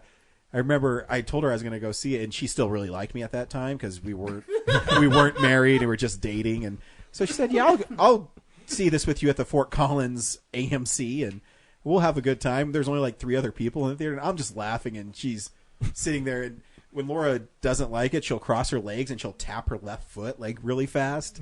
She did that the whole movie. Yeah. You're like, "So I'll see you next week," right? She's like, I guess. "Sure, I'll call you." Yeah, crickets. The first time I saw it, I got when I was at film school, they had advanced screener passes that just floated around our school. So we went to an early screening of it, and Jorma Taccone, Ryan Phillippe, and Will Forte were at the screening.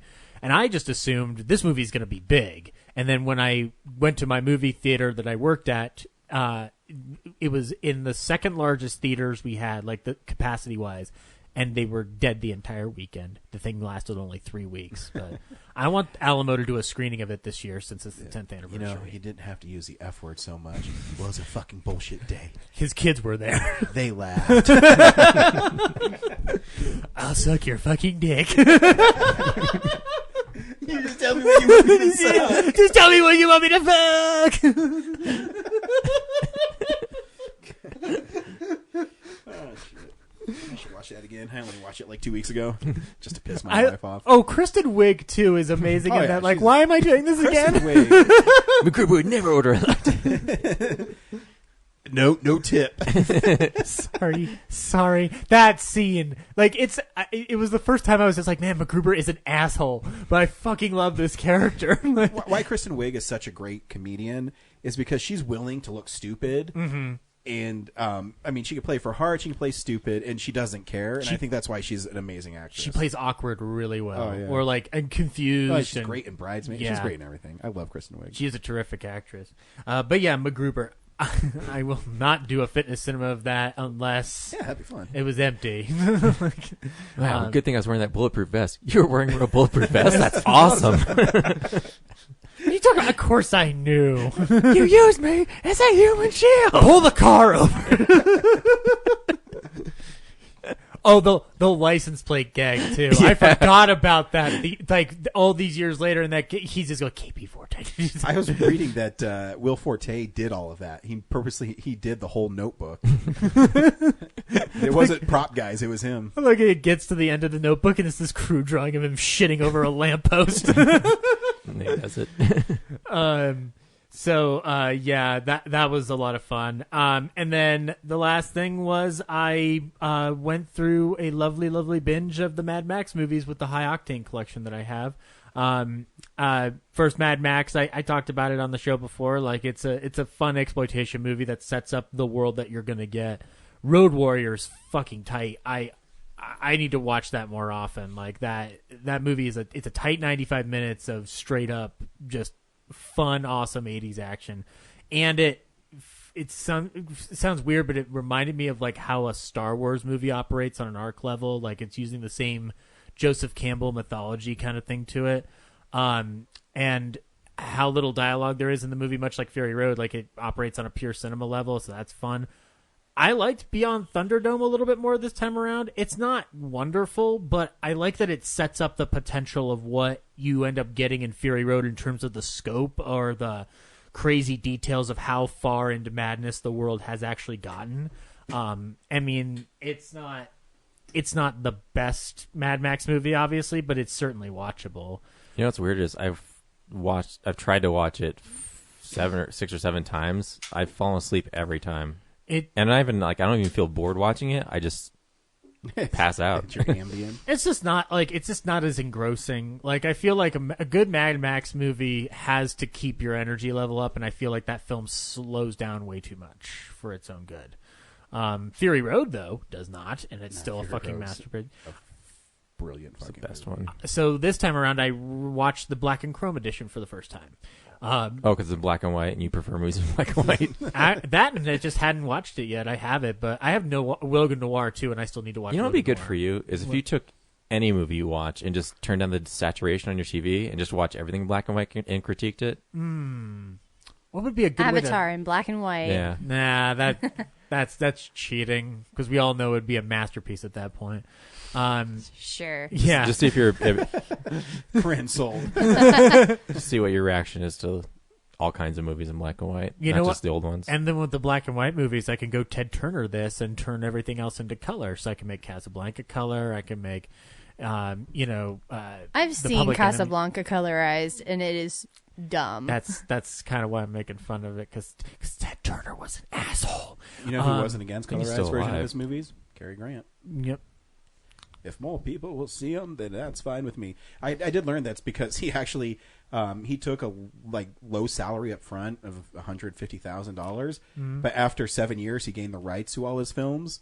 So he made all his money after he re-licensed them because of TV. So I think that's probably why he liked colorized versions. The Grant estate is cha-ching. And you know who was against colorization and altering your films? George Lucas. He spoke to Congress about it. That's funny, isn't it? But yeah, and Fury Road in black and white, there's an introduction at the beginning of the disc where George Miller explains, the reason I did this is because I saw a version of Road Warrior, and it was the best version I had seen of Road Warrior, which is it was in black and white because they were starting to do the score, so they had a lower res print of it that was black and white. And he admits that there are some sections of the film that work better because of the color, and some that look better because of the black and white. I agree with him. I don't love this version of the film by comparison to the color version because I think the color in that film is very much a big part of how that film operates. There are great moments in the black and white. I think the opening, 5 minutes where Max is taken by the War Boys, is great in black and white because of it being in those caverns and stuff. Once it gets out in the open, I'm a little wanting that color. So I think it's kind of like a toss-up. It's a good version of the movie, but I think that color works in the favor of it. So yeah, that's all I watched this week. Next up, MacGruber in black and white. Now that'll be a classic no matter what color it's in. Update, I did want to let you all know that Dario Argento did direct a version of Phantom of the Opera, 1998, and the Phantom was raised by rats. Nice. Sounds cool. I think I've heard of this version, and it's really, really fucked up. Nice. I actually didn't watch very much this week. I rewatched Friday 13th Part 2, which I think's almost a retread of the first Friday 13th, but it's a little meaner and a little quicker. Mm-hmm. And I think the character design of Jason with a sack on his head looks pretty cool. The guy who plays Jason, it's whatever. It's between he's two. It's not very menacing though. But it's technically like there are certain shots where it's another person before they replaced him, right? Well, yeah, because the first guy who played Jason was not very good. You can read all about it in Crystal Lake Memories. Yep. But it's a fun movie. I really like Amy Steele. She plays the final girl in it. There's some really cool death scenes. I always use this one.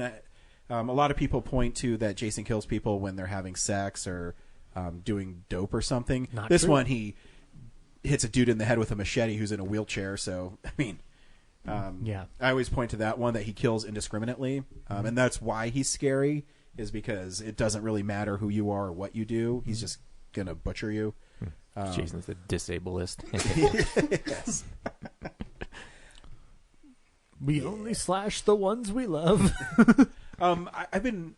Now, you can read about what the Ultimate Family Guy review, because I've been watching them, and I forgot to post for a long time, and then I watched about 6 more episodes, and I'm almost done with season 3 and before it was canceled, and I can see how it really gained the cult status at that time, because there's so many episodes that are so strong.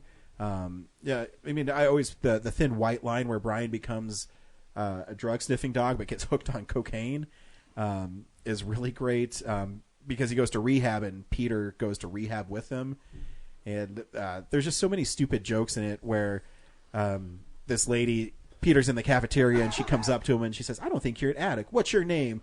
And he's looking around and there's a P on one plate, and then this guy's crying and he's like, "P." Tear, and then a griffin goes across the screen. Yeah, Peter Griffin. It's just so stupid. Crap. But stuff like Wasted Talent, where he plays the piano really well when he's drunk, and there's just so many. It's just really well done, and the okay episodes are so far in between where you can do a run of 5 or 6 of them, where there's quotable moments, everything's really funny, and then you get one where it's Meg and Neil Goldman kiss, and you go, this is all right. Is Road to Europe near that end of the run? So that one is after they come back. I mean, I think Road to Rhode Island might be the best episode of Family Guy ever. Mm-hmm. As I'm watching them, when I just rewatched that one, I mean, it has... it's starting to pull Stewie away from the matricide and the world domination stuff, which I think is really great for his character. Mm-hmm. Because they also do a parody of My Fair Lady in one of them, and because Stewie's voice is based on Rex Harrison, it's really, really spot on. Yep. And McFarlane loves old musicals. Yep. So bringing in the orchestra and bringing in parody songs makes it just amazing. I was always amazed, like, when I first started watching Family Guy, I'm just like, wow, they're referencing, like, an entire series of movies in this one episode. Like, it's insane. Like, yeah. I love it. I love that song, Road to Rhode Island. Oh, yeah. I think brilliant. It's a fantastic parody. A movie I thought I've seen before, but I guess I haven't, because when I was watching, I've never seen this film, is Species 2. The reason I have that is... Scream Factory had Scarantine or Febuscary. I forget what the name of the cell is, but you could get some of their Blu-rays for $5. So that was one of them. And the movie is retarded. But the dialogue is so bad. There's just one. If you don't know the story of Species, it's about an alien that has to mate with people to take over the world or something. I don't remember. Anyway, so it stars... By seducing him. Yeah, stars a beautiful Natasha Henstridge as a clone of Syl, so her name's Eve in this one. Yeah. And there's a trip to Mars where the space crew gets infected by the alien, I guess because it's from Mars. I don't know. Because why not? There's a really funny throwaway scene in there where the satellite has Pepsi and Reebok logos on it. Oh, that's clever. Commercialism. Yeah. So... They say the dumbest things. There's this one general in it, and he has the most cliched lines ever, and he doesn't deliver them in a way where he believes the lines, so it comes across really wooden and really... I can't describe it, but it's really bad. And Michael Madsen is back in it, and he plays an agent. I don't know what he does. He's supposed to be the hero of these movies. It's weird. It's weird to see him a hero, let alone this hero. And he's fine, but he tries to be cool, so he's always holding his gun sideways when he's pointing it at people. Oh yeah, the John Woo of it all. Yeah, and I don't know what's going on, but I will say there's one thing that's really awesome in this movie, and the gore is out of control in like a really cool way. There's a scene where the dude who goes to space and he's this hero like blows his head off, and the alien regrows his head, and it's really bad CGI, but the actual head explosion is practical, so it looks great. And then there's some practical effects at the end that are really great. The rest of the movie is like, holy cow, this is so bad. But it's one of those movies where it's kind of bad, but you're having fun watching it. I don't know. Yep. I've seen Species 1 once, and I barely remember it. Other than, like, I was confused as to why, like, Michael Madsen's playing a hero. That's interesting. Well, Species 1 has Ben Kingsley, Michael Madsen, Forrest Whitaker, all these great actors. Yeah. And they're elevating this B movie to something it definitely shouldn't be. Yeah. But, you know, it's fun. Species 2, it's not like it's a bad movie, but it's one you can watch and go, okay. Was it theatrical or DVD? Yeah. Oh, okay. Yeah, it had a budget of almost $40 million. That's irresponsible. But okay. and James Cromwell's in it, and I really like him. And he plays this Southern senator, Senator Judson Ross. Yep. He has a cool voice. And bunch of 24 people in here. Yep. Michael T. Williamson. Yep. Michael Madsen. Yep. James Cromwell is cool. Mm-hmm. He made First Contact. Yep. So yeah, it exists. Sarah Winter. It's how are the special features on it? It's awesome. They actually have Natasha Henstridge on there, and I mean she's almost 50 now, and she still looks great. But she's talking about it. She's really funny when she's talking about it. She said, "You know, Species was the first movie I ever did, and I'll always go back and help them make the movies because they gave me my first big break." Oh, okay. So that's why she is in the direct-to-DVD Species 3. She dies at the beginning, I guess, is what she said in the special features. I've never seen it. But they're fun. They have interviews with them, the people who did the special effects. It's actually pretty stacked for not being a collector's edition. But yeah, it's there. And that's what I watched this week. Sweet. Lots, right? Yeah. This week, besides Corinne, we went and saw The Hunt. Brad, should people see The Hunt? I don't know. Should you see it just to piss off Donald Trump supporters? I guess that should be a better question. I don't think so. I think it's actually more supportive of them. Like, it's so you're saying that people judge something without seeing it and just was based solely on the synopsis of this film. Yes, and a trailer. Yeah. It's a pretty good action movie. The political satire is very weak. It's pretty much everything that they target in the movie is like someone's Twitter post. Wait, I forgot to say something I watched. It'll be really quick. I saw Midsommar, and like Hereditary, it's overbloated and boring. Go ahead. Yeah. Where was I? Yeah, it's a pretty good action movie. Betty Gilpin, I guess Justice for Y'all's character is great. Yeah. I feel like she's in a different movie, and I wish I was watching that movie. But I guess she represents the moderate part of the country. But yeah, it's a weird movie where it's trying to say something but doesn't. But the action's cool. But all the political message stuff, I'm just like, what? And then it's also like leans heavily in one direction, I think. And it's not the one that I think if someone's watching it and they're not capable of understanding satire, it's a dangerous movie to watch because it supports their position when it's not trying to, but they'll think it is. So yeah. Zach? I'm a little bit more enthusiastic about it than Brad. I don't think it's great. I don't think it's terrible either. I'm kind of in the middle on it. I appreciate them trying to do a Most Dangerous Game adaptation nowadays, and like that story doesn't always translate well. Like, see Surviving the Game if you want to see it done terribly.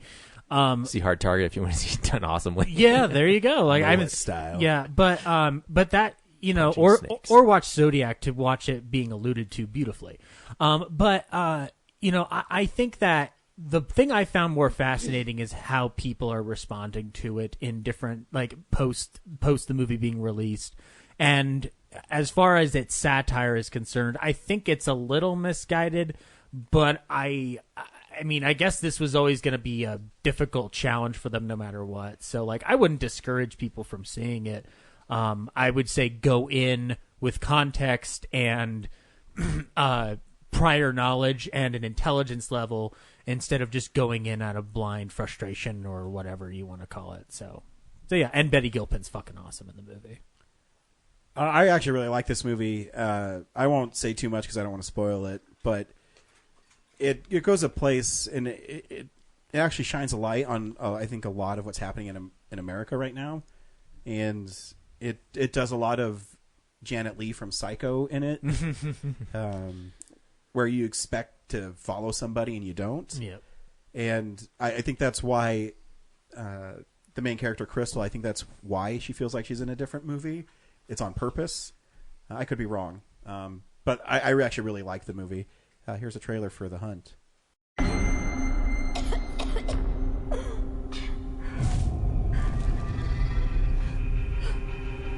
Hello? Hey! What is happening? What is all of this? Did you see that article? Every year, these liberal elites kidnap a bunch of normal folks like us and hunt us for sport. The last I heard, free speech still exists. Don't First Amendment me. It wasn't real. Everybody get out of here! We were joking. There's been a killing spree. You gotta come here right now. You actually believed we were hunting human beings for sport. But you are. We have an opportunity here to teach these people. These are not real people. They're actors. I'm playing an Arab refugee, but I identify as white. I think that's problematic too, in some way. You wanted it to be real, so you decided it was.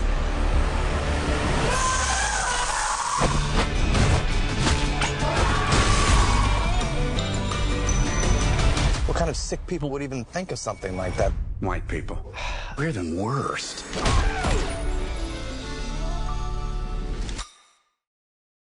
The Hunt is a group of elite left-wing people kidnap a bunch of right-wing people and make them go. They go on a hunt. They shoot, kill them. They give them an opportunity to get a gun, and then it unfolds. It's kind of a mystery why they took all of them, and it's yeah. And I mean, it's a quick movie. It doesn't waste any time. It literally throws you right into the movie. I wonder if there's a longer version of the movie. I don't want to go into the whole like release the Zobel cut or whatever. No, I don't think there is, and I think it's like I said, I think it's on purpose. Brad kind of alluded to it in his review. The spoiler part of this is Crystal in it isn't part of it. Mm-hmm. Where she is pulled into this world, which I think is a great look at The View nowadays, where you have two extreme groups. So you find out about 3/4 of the way through the movie that this leftist group was on a text message talking about the manor where they hunt deplorables, but it was all like a fantasy. Yeah, like they're just joking around. So a podcast guy and a bunch of people gave into the conspiracy and said they take these people and they hunt for them. And Hilary Swank, which I guess was a big reveal, but she's in the cast list on IMDb. So and she's in the trailer. Yeah. Because they set up that, you won't believe who the main character bad person is. She is part of a huge company, and she gets fired because of what she said in a text message. And the right-wing people go all the way and say, well, this has to be true because they're going to believe conspiracies. And then the far left people say, well, if you're going to believe this conspiracy, then we're going to make it true. And it was never true before, but they brought him there. And they kidnapped Crystal. Betty Gilpin's character is named as the same person as this Justice for All conspiracy. For y'all. Justice conspiracy person. But she's actually some trained soldier And she fought in Afghanistan. Yeah, she fought in Afghanistan. But she's just at a car rental company. Yeah, she fought in Afghanistan. But she's just at a car rental company. Exactly. And I think and she represents everybody else in America, because the people that go really far right or really far left, I think is a very small group of people. And I think someone like Betty Gilpin's character, where she's the moderate, where it's like, I'm pulled into this world of these people killing each other, blaming each other for other stuff, and I'm just trying to rent cars. And this is where I'm stuck. And I think that's why this movie is really smart, and that's why we associate with the Crystal character, is because I'd say a majority of America, we're not super left, we're not super right, we're somewhere in the middle. And now we're stuck because we have these other people that are given such a loud voice and such a platform, whether it be the internet or the conspiracy theorists, where they're going to believe it. And she's the one who's saying, this is stupid. Why am I stuck here? But it's violent, and that's why too, when I'm watching it, that's, because even one of our friends, Matt, when I posted That's What We're Seeing, he put a eye roll emoji up because he's this super hardcore Trump supporter. Which is funny, because I felt like this movie, so the extremes are all gross cliches of both those sides, right? But this movie, because the people initiating the murders are the left wing people, and then I'd say like 80% of the indictments and jokes are towards the left wing side. Yeah, There's maybe 2 scenes of where the right wing characters get called out on their shit, but they're all, it's all racist stuff versus elitist stuff. Yeah. So I think that's where it falls apart for me, is where we have Crystal as the moderate, but the bad guys still doing most of the initiating the murders are the left wing side. But I think too, they point out something that I think, and if you don't understand satire, you're going to use this movie as they're defending my position. Yeah, no, I agree. Yeah. Because it's a smarter movie than it makes itself out to be. Because the problem is you have, this is why I thought it was really great, is you have I'm a Democrat, so take this for what it is. There's a sect of Democrats who you can't say anything without getting offensive. You can't do anything without getting offended by something. And they're caricatures of what they do, but it's really funny because it's there's this one lady in it that she stabs with an arrow, and her buddy Dawn says, you can't kill her, and she asks her, says, do you think I should give you special treatment because you're a woman? She says no, and she shoots her in the head. And to me, it's funny, but you're right. If you don't get satire, you're gonna be, why would they do that? She just it's a really on the nose, and but it's also very well written in that way, because everybody from the dude from It's Always Sunny I freaking love Glenn Howerton, but he seems like he would be an elitist guy, and the fight at the end between Crystal and Althea was pretty awesome. Oh, it's that's a straight up. It's not, obviously it's not as long as the fight in They Live or whatever, but it's pushing that length, and I like how it kind of pushes into it. Although I wish it ended more on a grander scale, them kind of just stabbing each other was I mean, of all the things that happened, she could have been put in the fireplace and burned up. I don't know. It just, for the final boss, that it makes it seem like it just kind of ended The beginning of that scene has it going off of Beethoven music as the backdrop, and then I kind of wished after that music had stopped, they wouldn't have cut back into the score and just kind of left it, a raw fight. There's that point too where Althea, Hilary Swank's character, realizes she grossly thinks that anyone who's a right-wing deplorable, like they say in the film, isn't educated enough to know that that's Beethoven. But she's really put in her place by Crystal, saying, you don't know anything about me. She knows that's Beethoven. She knows the story she's referencing. So what was that? Animal Farm. Yeah, Animal Farm. And it's really... Actually, she understood it more than Althea did. And that's what I mean. It's poking fun at both of them and the extremes to both. I also really liked how, like you said, all the characters... you think you're going to follow these characters and they get off right away. So, I mean, Emma Roberts, when I was watching the credits, her character's name is Yoga Pants because she's the first one to die. And then they have all these, I don't know if they're big names, but recognizable people. Mike Barinholtz. There's the traditional heroic looking guy steps on a landmine right away. That was funny too, where that one lady fell into the spiked pit and he pulls her out because he's going to be a hero. And then he's dragging her and they both get hit by the mine. She falls back into it. She's like half gone and she's back in the fucking pit. And then the other guy comes in and tries to pull her out. And she's like, just kill me. He's like, no, I can't do it. She's like, snowflake, and just shoots herself. Yeah. It's if you don't get the satire, you're not going to like this movie. Yeah, and I think that's why this movie is divisive. Mm-hmm. It kind of goes back to like I feel like Joker kind of got hit with this prior to its release a little bit of just like people were, like people who did see the movie and reviewed it were reviewing it with their own opinions in mind, but then there were some people who were not.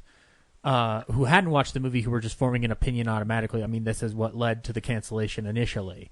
Yeah. But I mean, from my thing on it is just like the one thing that this film didn't do that I kind of wished it did was I wished it.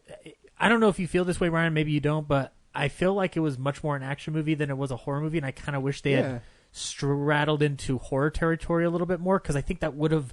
This story that it's based on, this short story from 1924, is like ripe for a horror treatment. They've done it before. Mm-hmm.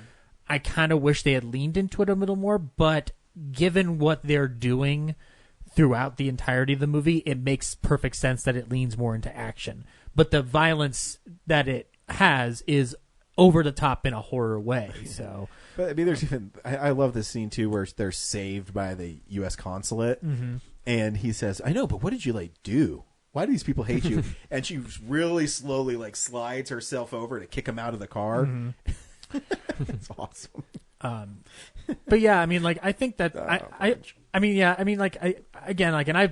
the reviews since the movie's come out have been interesting because it's almost as divisive as like the content of the film itself, and it's just so it's I love you either get it or you don't. I appreciate movies that are a Rorschach to like how people respond. Like it's not just universal praise. I think the Rotten Tomatoes score is literally 50%. Yeah, I think you get it or you don't. Yeah, but like I mean, again, my biggest complaint would probably be like I kind of wish it was like 10 minutes longer, not like a bunch longer, but like maybe 10 minutes longer.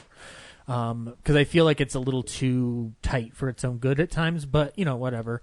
Sometimes you don't need to explain things. I think it's fine. I was confused. Like, how did they get Crystal confused with? Because they had she said one letter, and they both live in the same town. It's one letter off. But they had that like avatar photo, like it was her with the Justice for All name on it. Yeah, well, because they didn't do research. Because remember too, she said that's her. Yeah, her. Because when they first said that they wanted to get a black guy, and they said, no, you can't kill a black guy. It's funny. But yeah. And then, I mean, it kind of falls in line with stuff that Lindelof's been putting out lately, too. And, I think Zobel, like, I will say that the movie is well directed, too. Like, it is not, like... The movie's well made. It's not sloppy or anything like that. It's just, I think that there's just... I don't know. I want to let it sit with me for a little while longer, maybe go back to it, because it's not like I wouldn't watch the movie again, but yeah. It's fun. Yeah. Right up Corinne's alley. Better than Surviving the Game, I will definitely say that. You guys aren't selling me on it. I'm sorry. It is very much a, like, if you're in on it, you're in on it. If you're not, then you're not going to, like, I mean, I'm not even that enthusiastic about the movie, but, like, I was able to walk into it, like, with, like, it just kind of just tune the noise out that's been coming out from the outside of it and just meet the film on its terms. Because that's the only way you can watch this film, or even a film like Joker, which got the same, flack last year. So, what if I told you how smart the main character is? And because it was so nice to see like a gory movie like that, where typically you get like a group of people together and everyone acts so stupid, and but Crystal like checks everything. Like psychologically has upper hand in everyone at every moment. It's pretty cool to see a character actually be that smart right out of the gate. Yep. And I'll say props to a company like Blumhouse to make a movie like that. Like, I mean, regardless of what I think of it, like it's not an easy move to make sometimes. I mean, like I'm always fascinated what they do as a company, and this is another one of their very interesting releases. So, yep.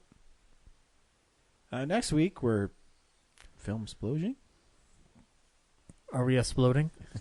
I don't know. Like I said, it seems like really short notice for some of the other people. I mean, I don't know if James will even make it on the show. Yeah.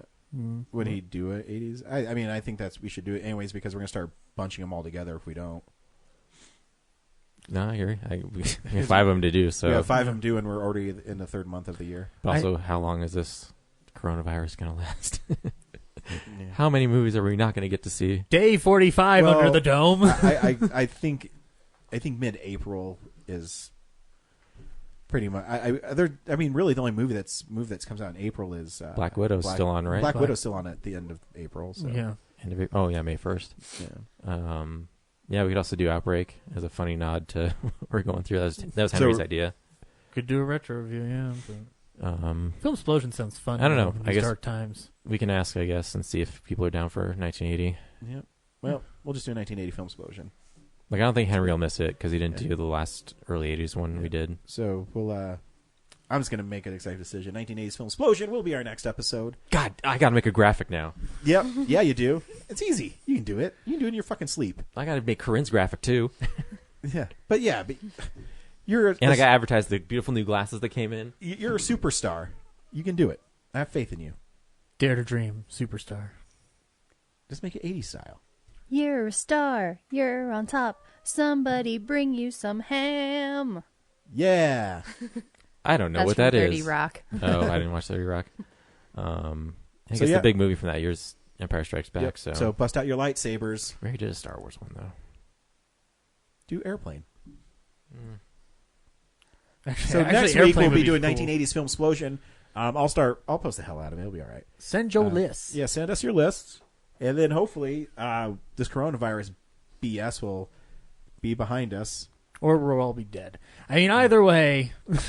Yeah, we'll do the show infected. Yeah, totally. Exactly. Yeah. Your weak Corinne's sack. doing it right now, so we're good. We'll all be in a cone of silence, each of us. Oh, I already did the graphic for this one. Okay, see? Because Friday the 13th came out that year.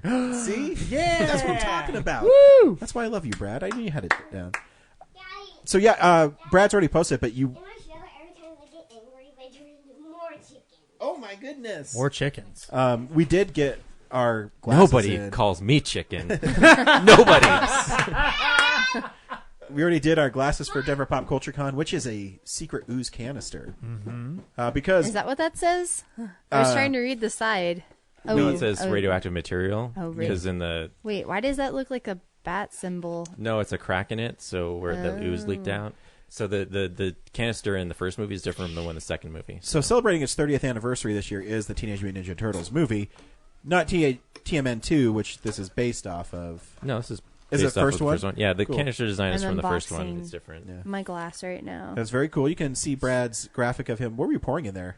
The one you had? It was actually the green apple Gatorade. Oh, nice. Yeah, it's the Looks deepest well. green color I could find. Yeah, it's very cool. We are doing Turtles theme at Denver Pop Culture Con this year. That's right. so cool. Yeah. So great job as always, Brad. Hell yeah. I told you can do this shit. I've got a really cool idea for a commercial. I can't wait to do it. Nice. Thanks for listening, and we'll see you on the Radical Film Explosion next week. Vote Bye. in Movie Madness. Fuck Movie Madness. No, vote for Movie Madness. Totally awesome. She didn't put 1980s. Army of Darkness in there, so I should let you watch Do your Army of own Movie I don't think they Madness, need to show Ryan. movies in there either. Do your Sad. own. Bye.